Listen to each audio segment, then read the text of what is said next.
I have watched The Rings of Power. I watched the first season and it was meh. I'm not even going to say it was terrible. It's just meh. You know, it wasn't one of those things where I looked forward to watching, but it was one of those shows where I was okay watching it to pass time. But nothing about it grabbed me. And there's really no memorable moments I can't even really think of a memorable scene in the first season. Something that just stands out at me. It's like, whoa, that was wild. But with the Lord of the Rings trilogy, I mean, there's lots of scenes that stand out in my mind. And there's characters in that series that you had you grew attached to. You liked the characters. I can't think of any characters in this new Lord of the Rings that I actually I care or I'm invested in what happens with them. Like, any one of them could die and you're like, all right, whatever. But with the characters in the original Lord of the Rings trilogy, I mean, if a character died, you would feel it, all right? This is not the case. I mean, when you think Gandalf dies, I mean, that felt real. You connected, you resonated with that. But if, like, Galadriel died in Rings of Power, we know she won't, but if she did, you'd be like, whatever. Okay. No big deal. Anyway, let's play the trailer for this, and then we got a lot to unpack with this. All right, let's do this. I just know it's going to get blocked on YouTube. It's very disappointing. Because this is commentary. It should not be blocked, all right? This is commentary. This is the very definition of fair use. I should be able to play this, make my comments. You're not getting anything super insightful, but it's going to get blocked. All right, let's just play it. War has come to Middle-earth.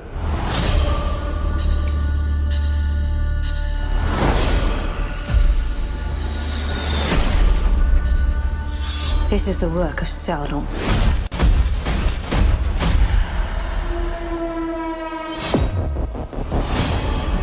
Our armies cannot defeat him.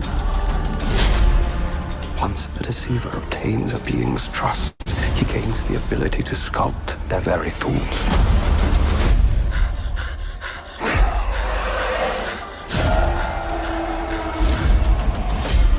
You are wise to fear these rings. In Sauron's hands, they could work an evil beyond reckoning. Region must not fall. It will be a mortal blow for all Middle-earth. Sooner or later, Sauron's eye bores a hole. The rest of him slithers in. You sought peace. I gave it to you. This is hardly a gift. What have you done to me? What have you done to me? Who are you? Truly, I am the one keeping the storm at bay.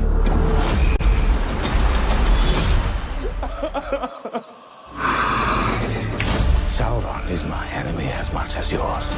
I can help you destroy him. I will not stop until this is put right. Every soul in the seen or unseen world will know that it was you who was the architect of their demise.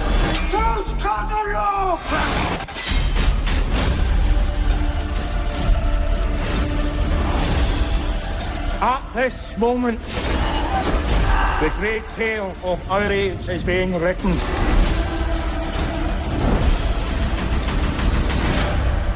You think it was only you who put yourself in my power?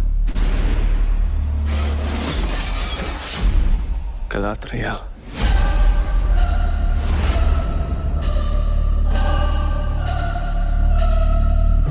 All right. So the trailer actually makes it look pretty good. Oh, we got hello from Portugal. What's up, Ruizada? What's going on, man? So the trailer looks good. I've watched the first, like 75% of the first episode. Kind of dragging a little bit, not gonna lie. It's not that entertaining. And so far, it has not been well received. So this is an article from Variety. It says, The Rings of Power makes Lord of the Rings a boring slog in a lifeless season 2. They go so hard. Sitting down to write this review of The Rings of Power Season 2, I could not think of a few memorable moments. A swarm of butterflies coalesce into a humanoid figure. A choir of singers communes with the earth in a gorgeous harmony. A horde of spiders closes in on a helpless prisoner. Their lair so fetid you can practically smell it. What I cannot think of are any characters I particularly... That's what I was just saying. Or any emotions I felt as they traversed Middle-earth. That's par for the course with this Amazon drama, the $1 billion+ much Bollywood prequel, The Lord of the Rings. 2 years ago, the first season was initially met with polite praise by critics who rightly lauded the show's visual world building, and noting that the actual story was not yet its equal with audiences. However, The Rings of Power landed with a thud that would echo throughout the dwarf settlement, Khazad-dûm, according to Hollywood Reporter. Just 37% of domestic viewers who began the 8-episode series watched it through completion. That's bad. That's bad, man. They were only able to retain 37% of their audience, and they are using one of the biggest IPs in the world. I mean, Tolkien's work has been something that has been adored and admired by, I mean, people all over the world. It's been universally beloved. My dad loved Lord of the Rings so much he named our cat after Gandalf. You know, so this is, you know, this is the significant cultural impact Lord of the Rings had, and this I do not suspect is going to get garner the same type of support the original trilogy did, not by a long shot. And how could they with dialogue like this? All right, we're just gonna play this. Those rings are more than our lost hope. They may be the lost hope for all Middle-earth. It is a risk we must chance to take. A risk we must chance to take. It's like they're trying to... It just feels like they're trying too hard. It's a risk we must chance to take. Give them to me. High King, Sauron has not yet amassed that degree of power. These rings may be how he attains it. They must be destroyed. That decision is far above your privilege, one you endanger with each moment you refuse to obey. The ring... It's too choppy, but... Anyway, that's a little snippet from the first episode, but... Man, somebody else pointed out the dialogue, so the Critical Drinker has done some tweets showcasing some of the dialogue. He played me like a harp, but the melody was not one of my choosing. One does not need the eyes of an eagle to see that your thoughts have strayed far from this place. Like an ember that has been too long removed from a fire, our people must return to their home. Riveting. Riveting. I feel the spirit of Tolkien in these words. Not. But among that, here's another development that that I did catch a glimpse of in the, I believe, the first episode, if I'm remembering the scene correctly. All right. Orcs are now depicted as loving husbands, protective fathers who don't want to go to war. What even is this show? So this is an actual clip from the show about orcs, which by the way, you know, are like the embodiment of evil. There's nothing human about them. At least in Tolkien's original work, they were just depicted as pure evil. All right, here's a clip. We are safe here. We have a home. Must we go to war again? Trust me, my son, when I tell you that we will never truly be safe until we've made certain Sauron is no more.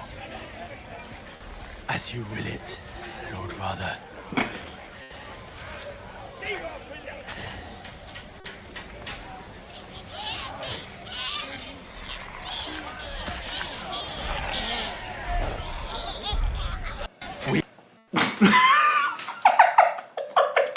What is this?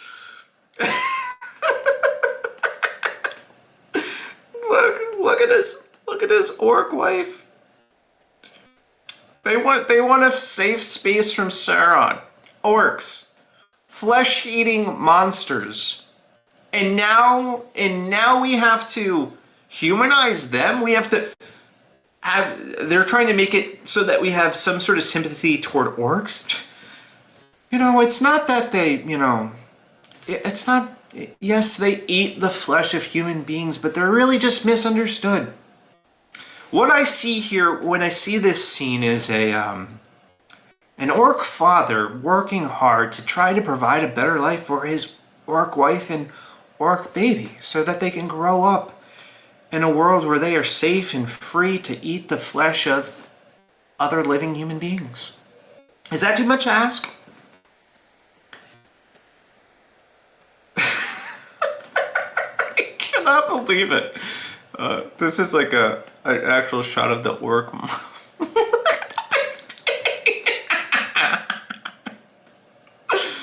This baby needs a future in which it can eat human flesh.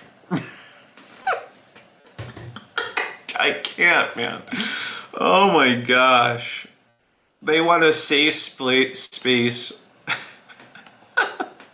And they're, I don't understand why they do this. Can't orcs just, I don't know, just be evil monsters? Why do we need to show orc babies? Why do we need to show orc moms? Well, I'm pretty sure, this isn't lore. The last I checked, orcs were created, and the show has kind of diverged from that. Or maybe it's just the Orcai were created. Somebody that has a better understanding of Tolkien lore can answer that for me. But it's just, it's just ridiculous. Oh man, we do not need to humanize orcs. I'm sorry. We don't need to be sympathetic toward them. They should be the banality of evil. And this is something, that I was commenting on before, that modern shows want audiences to sympathize with the evil characters.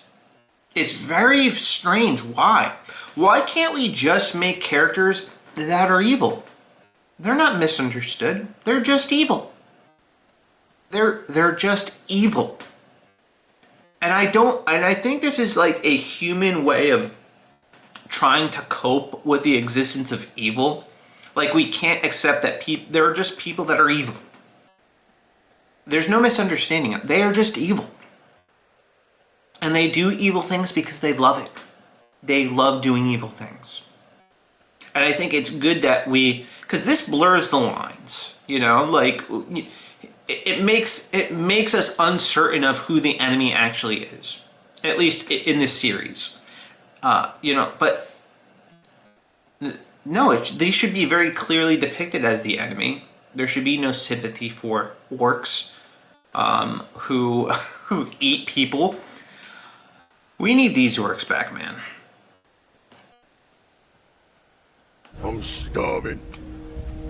We ain't had nothing but maggoty bread for 3 stinking days. Why can't we have some meat?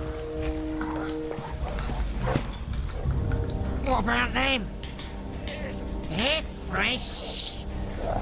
They are not for eating. Oh, whoops, my bad. What about their legs? They don't eat those. Ooh, they look tasty. Get back, scum! Carve it up! Just a mouthful. Looks like meat back on the menu, boys.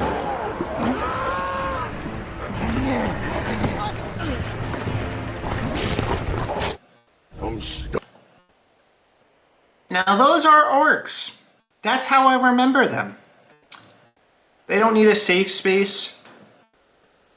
They're not concerned about making a better life for themselves. They're concerned with, eating food and eating the flesh of other human beings, and that's it. No orc babies, no orc women, just monsters. Very clear villains that you want to see defeated, and so ruthless that they'll easily eat their own. That's good for the show. But not this new rendition of orcs that need a safe space. It's unbelievable. If I didn't watch it, I wouldn't have believed it. It's that crazy to me.